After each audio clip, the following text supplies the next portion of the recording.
Okay, guys, so I probably have on the outfit that you seen in the last video because I recorded it like 15-ish minutes ago before I sit down and record this one. But this actual video is going to be about my testimony and kind of what has been going on in my life. Just putting this out there just in case you find yourself where you feel like your back is up against the wall and you have no way to turn. I'm just want to remind you, you can always turn and go to God. So before I kind of get into the backstory, I'm gonna just kind of give you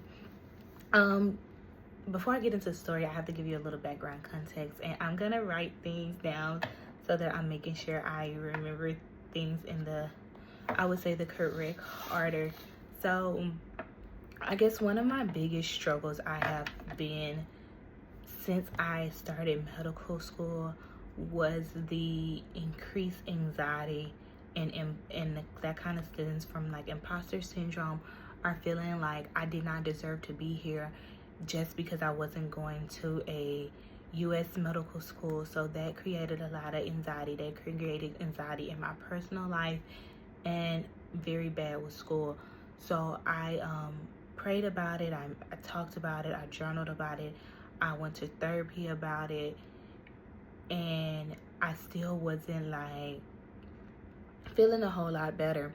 So as a result of all the anxiety, I eventually became depressed because I constantly felt that I had something to prove, and I was in this constant state that I would spend most of my time locked up in my room studying, and then when something bad happened or I didn't score as high as I wanted to score on an exam, I would kindly like beat myself up about it and look at things that are necessities such as sleep and eating as a reward, because what do you mean you need to go lay down when you don't know everything for this exam? So you need to get yourself up. And that was kind of like a battle that I had back and forth for a while, up until I would say this semester. And that's kind of like what has transpired, because it's only 6 months into this year and this semester started in May. So that was a lot of the things that I guess the kind of bulk of like the mental side of it, what I was going through coming to the island. The depression kind of stemmed not only from the academic but also the environment, the change that of coming from America to an island where you had all this access to things in the States, but you don't have that same access in the Caribbean or any, I don't know about any other country, but you don't have that same access. So like going without I lived in Louisiana and Texas, but like here I only have AC at home, and I only have AC in my bedroom and not in the hall. So it's just like was a big adjustment, and the adjustment part I sucked at it really really bad, and as a result it made me really really depressed, because like a lot of my coping mechanisms in the past were built simply on when I didn't like something, I would go shopping, I would go eating, I would just find something to distract myself. Well, now here in Barbados, I don't have a vehicle. I depend on public transportation. I haven't found anywhere to shop at, and I didn't bring a lot of my favorite foods from the States the first time I came. I kind of brought a lot of the stuff that I knew I could not live without, which were like hygiene products that I knew they didn't have. And like I brought my pillows, a bed muds, like stuff to make my living room and my bed comfortable, and my school supplies is what I kind of packed up the first time, and clothes.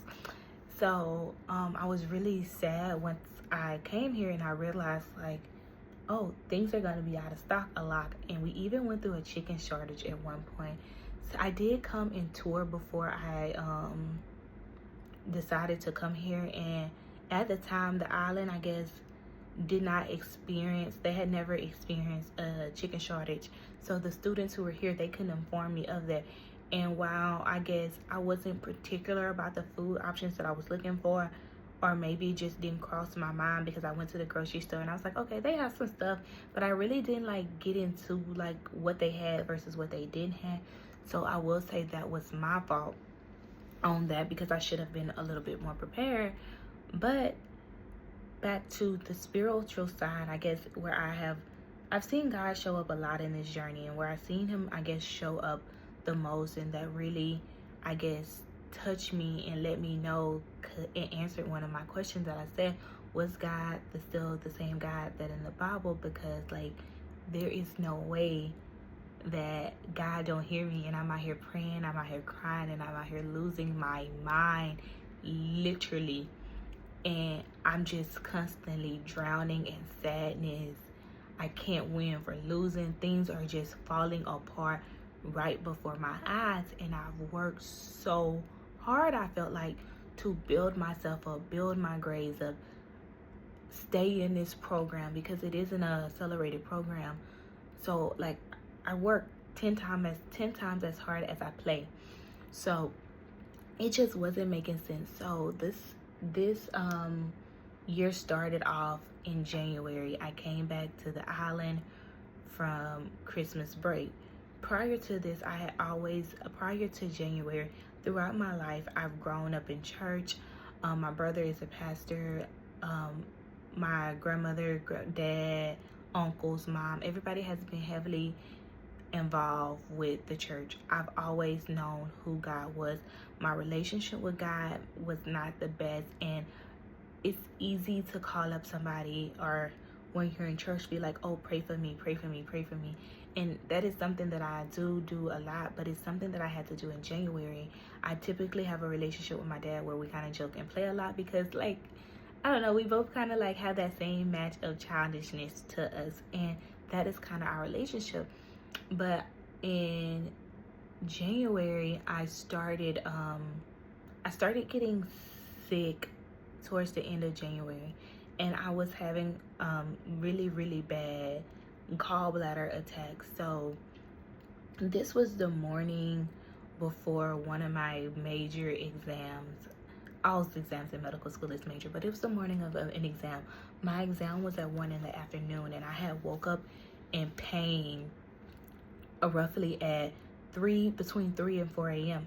And I know that my stomach has not always been the best, and because of that, I was already taking nausea medicines, and I had some other medicine I think I was taking that I was prescribed the last time to kind of relieve stomach pain. So I took that medicine, and then I took my medicine that I take to kind of just relax me before I took my exam, because I was so uncomfortable and I was in so much pain.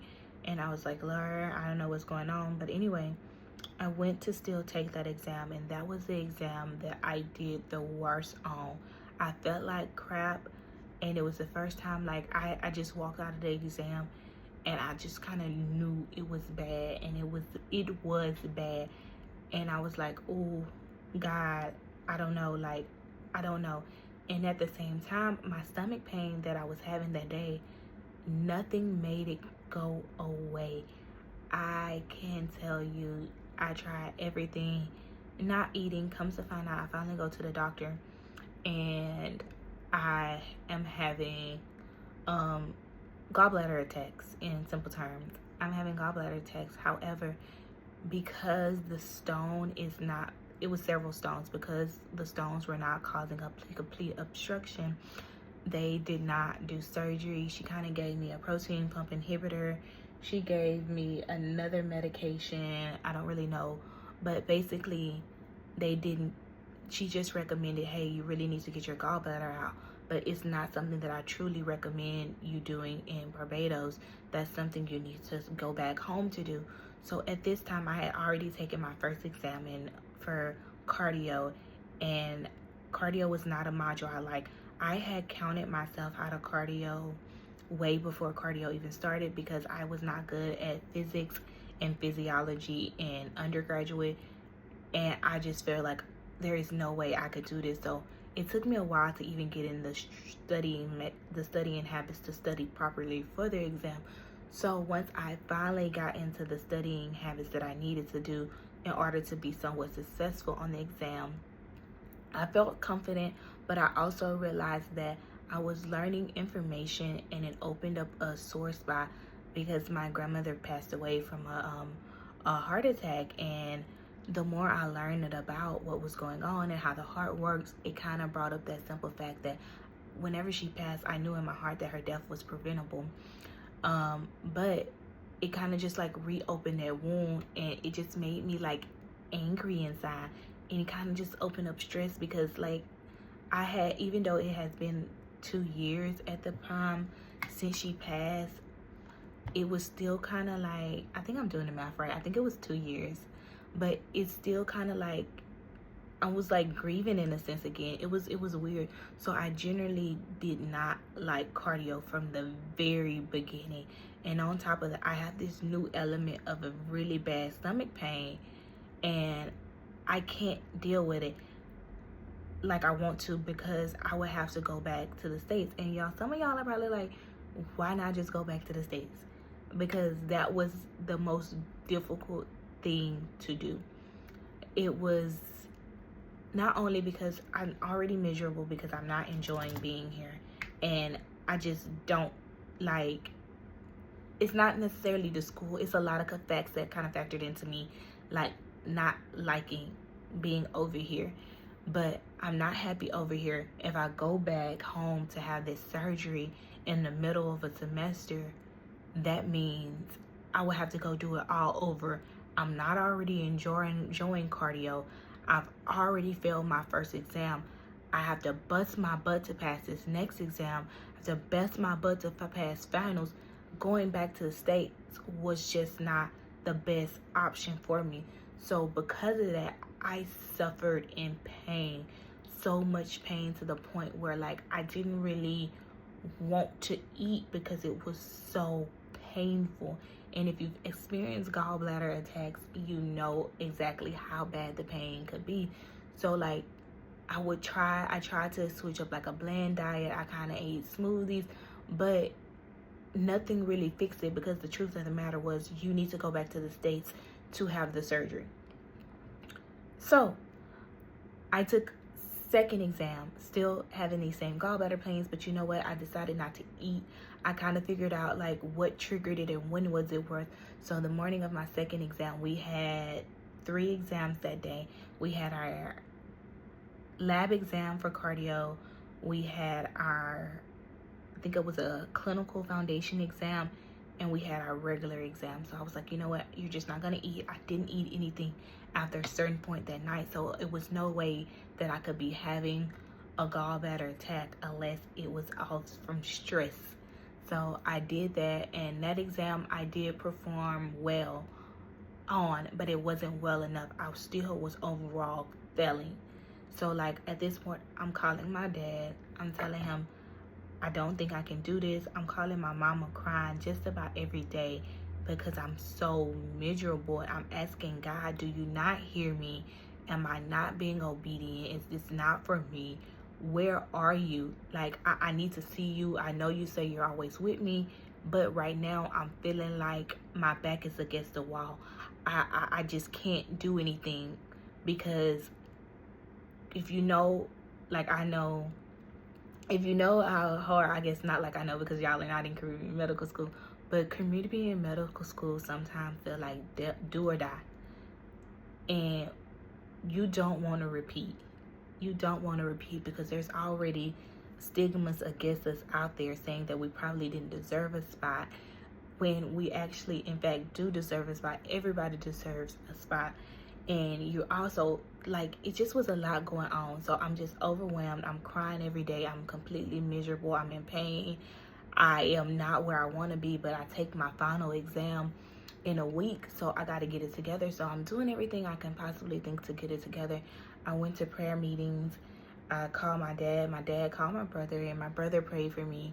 I called my mom. She prayed for me. I called my uncle. Like, I just like, guys, y'all, I really need y'all to pray for me, because if y'all don't pray for me, I don't know if I could get through this, because I needed to go. At first, I didn't tell my family. I only told my mom that I needed to come back and have surgery.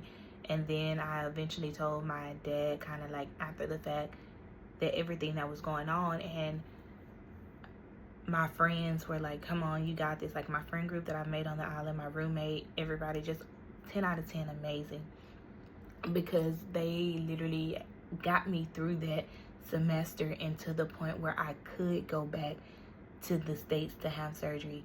So I go back, the semester ends, I go to take my final. I don't feel terrible about it, but there was a great amount of content that I did not know. And our finals were made by NBME, so they're not like anything that I could have just like known what was going to be on there, like kind of what our exams were that the school made, because you kind of can emphasize or pick up on what professors feel like is really, really important. But the NBME, you don't know what you're going to get. And I found myself in a predicament where I didn't know what I was going to get. So I did not feel 100% comfortable, but at least I could go home and have surgery now, because I have 5 or 6 days, and I had also applied to finally take leave because we kind of get a little short break in between our modules. So at this time, I prayed. I had the confidence to sit through. I talked to God throughout the exam, like, God, you know, what's going on? But keep in mind, I'm still failing at this point, because even though my grade on my first mini was bad, my grade on my second mini, excuse me, I'm not going to edit that out, but even though my grade on my second mini exam was better than my first exam, I still was failing by 2 or 3 points, and that is a predicament that I had never been in. And it's something that I pride myself in, because I was like, girl, you work really hard, you got this, but this time it's like, girl, you've worked really, really hard and you don't got this. Because back in first semester, I failed my first mini, but it was nothing, no fail has ever been like this fail. And I talked to God, and I was like, God, is this for me? Should I go back to the States? Because it was really still early in the journey at that point. It was like 3 weeks in. I said, I can go back to the States, I can get some of my money back, and we can call this a deal. But that did not happen, of course. My second mini, I scored an A on. Like, I did really well. So that put me at a good predicament. So, like, God has, like, showed up in little bitty ways. And, like, okay, I kind of was like, okay, Dominique, you got this. But I still kind of had trouble. I guess my thing is releasing control, because at the same time, like, I knew God had my back, but I felt like at a point, you're still in control, or I still was in control of what was going on in my life. But this time, I did not have any control. I completely lost control. I did not know what I was going to do, because imposter syndrome was really, really weird. I mean, not really weird, really weird, but it was really, really bad. Like, I kind of like, girl, you don't deserve to be here. They said last semester, second semester was the hardest, but third semester is kicking your butt. You don't feel good. You don't want to go home. You're not making the grades to meet the marks. You are behind bad, like in the hole. So everything that I just had put forth, I literally thought it was the end of the world. So I was able to go home and go to my pre-op appointment, because again, this module break, they gave me 6 days. You only can miss 6 excuse absences. So the weekend fell in between that time, so that was good. That gave me a little bit more time. But at the same time, like, I'm at home, I'm pleading to God, God, I need you to show up. God, I need you to show up. God, where are you? I'm looking for you. I did all the calculations, and I'm looking at the numbers that I'm trying to put in the different grades, just trying to see what did I need to do to get where I need to be to pass this class. Because y'all, it took so much energy out of me, and it made me feel like I did not deserve to be in medical school more than any other course I've ever taken in life. If I didn't pass this, I called my friend up and I told him that, hey, if I don't pass this, I'm not going back. Like, that's how I felt, because it was just no way something can make me feel so negative and bad about myself. And it's like, I don't know, it was weird. And it also, like, once I got my score back for my second mini and I wasn't above the threshold, I knew that I was gonna fail that module. It was like no convincing me. I even remember calling him after I got that test result back, and he was like, how did you do? And I was like, I did better, but it wasn't good enough. Like, I'm still failing. I'm gonna fail. I don't even know if I should even study to take the final, because like, I went from like being this very encouraging person to this very negative sense person, and it just like, whatever. Like, my faith was very small. Like, I lost a lot of faith, because like, I did not see God showing up. Like, at all. Everywhere I turned, like, it just was like, where are you? You're not showing up in the way that I expect you to show up. Do you hear me? Again, do you hear me? Do you see me? Are you leaving your child out here to struggle? And I just kind of battled with that. So I was like, I don't want to study for the final, because at this point I'm putting in all my effort. I'm not seeing, like, even though it was an improvement, I'm not seeing the improvement that I want. I'm wasting my time and I'm wasting my energy. I might as well just take my L. But he was like, I called two of my friends, my girl best friend and my guy friend, and I was like, what to do? And she was like, well, it's not the end of the world. You've been there this long. And then he was like, if you're gonna go out, you gotta go out swinging, because you've been there and you just not, like, quitting was not an option. He was like, if you want to quit, I'll buy your ticket back home, but you can't ever go back, and I never want to hear you talking about it. And if you know me, you know this has been a dream of mine forever. So, like, he gave me that two option was either I can go out swinging or he can buy my ticket to come home, but I can never talk about it again. So I decided to go out swinging, of course, because, like, this is my life. This is all I've ever dreamed about. This is all I ever prayed about. I've worked so hard for the last 6 years of school just to get to this point that I'm at. And now I'm ready to give it up because I'm not hearing from God. I'm not succeeding, like, miserably not succeeding. So I'm just like, ugh. So once I go to my pre-op, I go to my pre-op appointment, and I'm with my little sister, and we decide to go to get tacos because that was going to be my last fatty meal. Even though I knew that it was going to cause me pain, the pain was worth it because those tacos were so good. So I had been looking forward to that meal because I wasn't going to be able to eat fatty foods directly after my surgery or the day before. So that was the perfect day to get the tacos. And I was in that area. So I'm in line for tacos, and I get the email that says, hey, your grades are released. I look at my grades, and y'all, it was bad again. Like, oh my gosh. So I'm really furious. Like, I'm furious. I'm crying. Like, I got the tacos. I cried all the way from downtown Dallas to Denton. So then I'm boohooing, crying. Like, my sister in the back, like, girl, get it together. Can you even see? But my eyes are watering. Like, I can barely see the road. But I'm just talking to God, like, God, what is going on? Like, I have failed this module. Like, I really failed. Like, this is my reality. Like, I did not pass this module. What the heck? Like, is this my reality? You know how long or how bad I want to be off this island. If nobody knows, you know, because it's something that I pray and I talk to you about. Lord Jesus, just get me through. That is something that I have been adamant about and open and vocal about the moment I came to the island. Lord Jesus, just get me off this island in due time. Like, whatever you throw at me, I can handle it. Just let me get off this island in what is now going to be December, in the time that they gave me. Because I cannot handle an additional 4 months of this. I am, like, so miserable at that point. Like, ultimately miserable. So I cried from Dallas to Denton. So I'm on the way home from Denton, and traffic is bad. And I ended up having to get off the interstate because I've dropped my sister off. She's gotten out the car. I am going now from Denton back to my home. And I ended up having to pull over in Mesquite because, girl, you're still, like, crying. And it's the point, the rain is getting bad. It's raining outside.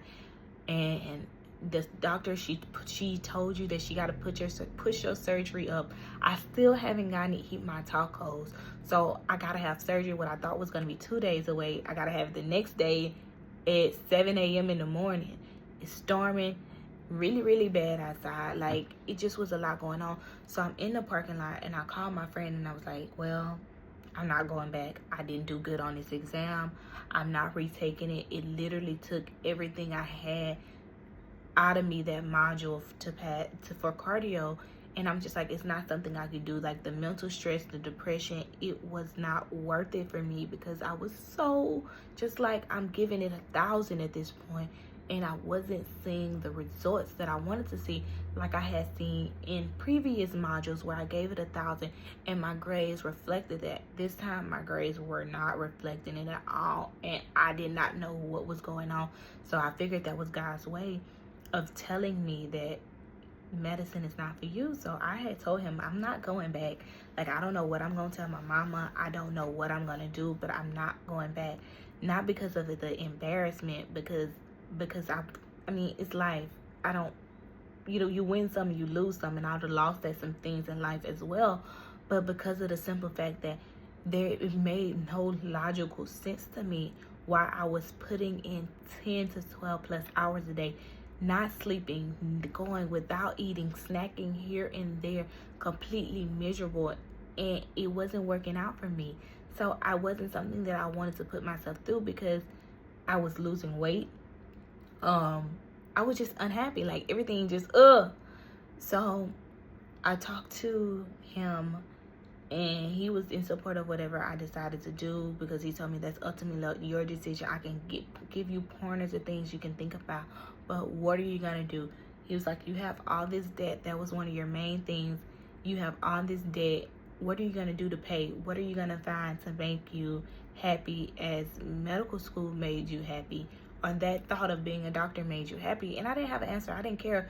The only thing I know is I never wanted to take cardio again. I just could not do it. So this is unofficial at the time. Like, I don't know I failed yet. Like, I just told myself I failed, because ain't no way God can is gonna come and show up now, because I've been calling and praying to him all this time, and I had not seen him, and I'm just completely faithless at this point. Like, it is what it is. Like, I tried, I went out swinging, it was what it was. So the next day I'm scheduled to have surgery. I had surgery. Surgery was okay. I was so loopy. That was the next day. So I had surgery, and I was out of it after surgery. Like, the passing that class, I had already told myself I had failed, so I really wasn't thinking about it too much. I was like, okay, and I was high on pain meds, so I just could not like formulate what was going on for like about 2 days, because I was in pain, A, and 2, I was sleepy. Like, the pain meds like make me so droggy. Maybe let me not use the word high, droggy out of it, loopy, because I don't like the way that sound. But the pain meds had me just like, I could not care what was going on. So the day the exam grades, with the final grades from the university, was supposed to come out, they didn't come out on time. Like, I literally sat there Wednesday all day, waiting for the grades to come out. And they did not come out, y'all. They didn't come out till like midnight. So at this point, I just like, what's going on?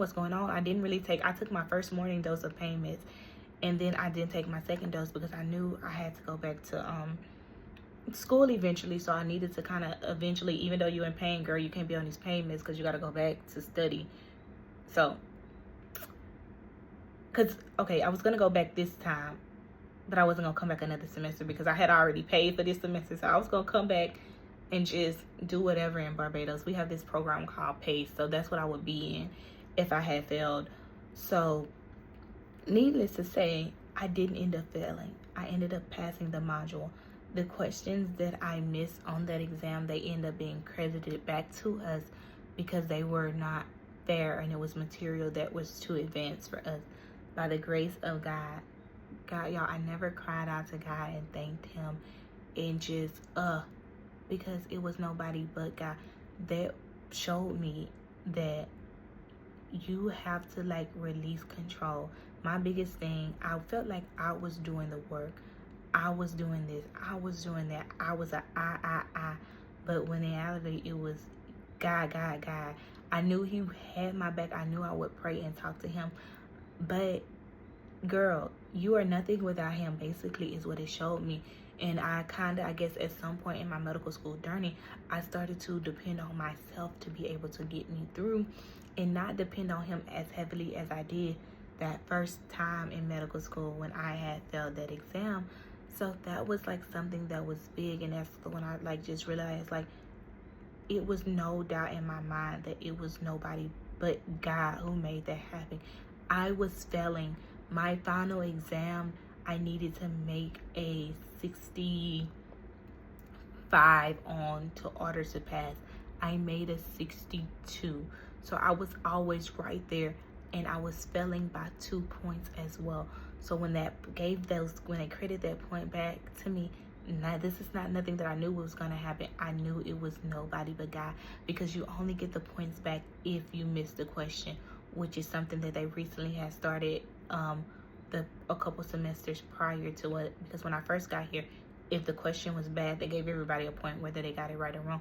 But now you had to get the question wrong to get the point back, and you never know how many questions and points they are going to give back. So I was like, thank you, God. Thank you for your grace. You actually have heard your child crying out to you each and every night. You just had to remind me that you are the author. You are the creator. You know my story. You are in control of my journey, and I'm nothing without you. And that was something that was just really, really eye-opening to me, because it required me to develop a relationship with God myself, because I had depend on heavily for my family members to pray for me, but I had to get on my knees and talk to God myself. I had to open up my Bible and read my Bible myself, because not saying what they was doing wasn't enough, but I needed to know, God, what is going on for me. Like, I need to talk to you, because I don't know what you're telling them. I don't know the visions you're showing them.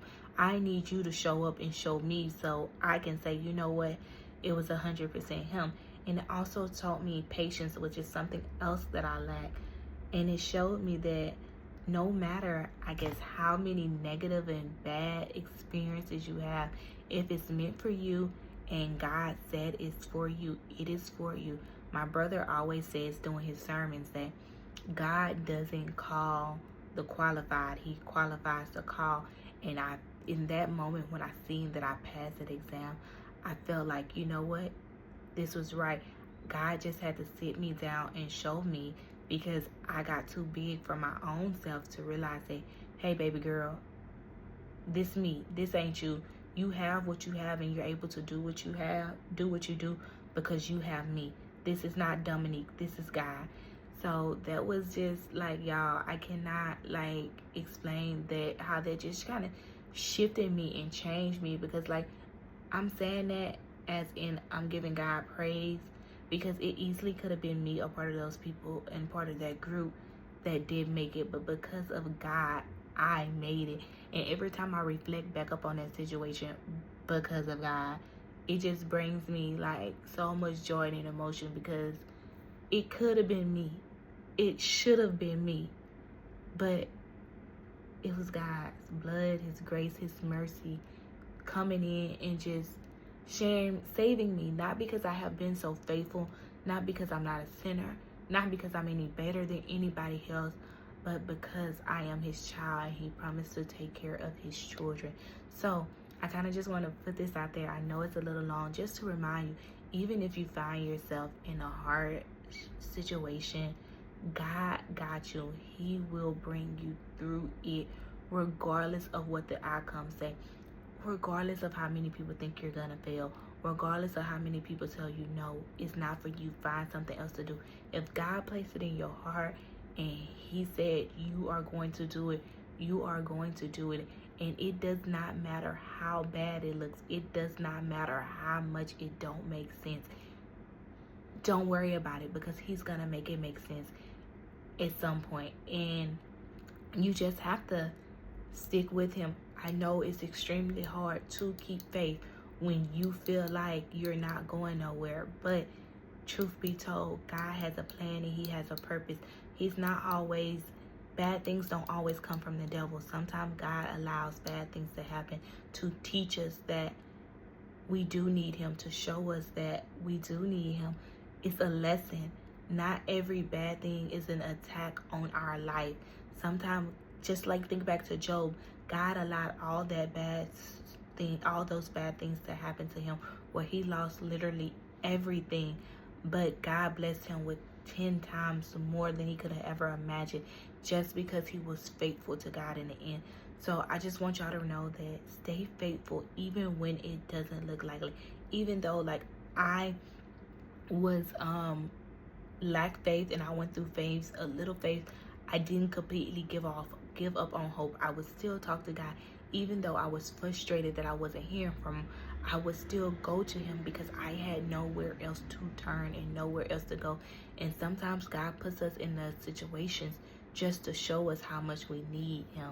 But this video is gone too long than I intended. I hope this message reaches the right people, and I hope you are encouraged and know that you can get through whatever you're going through. And I'll be praying for you if you guys are praying for me. But that's all I have, you guys.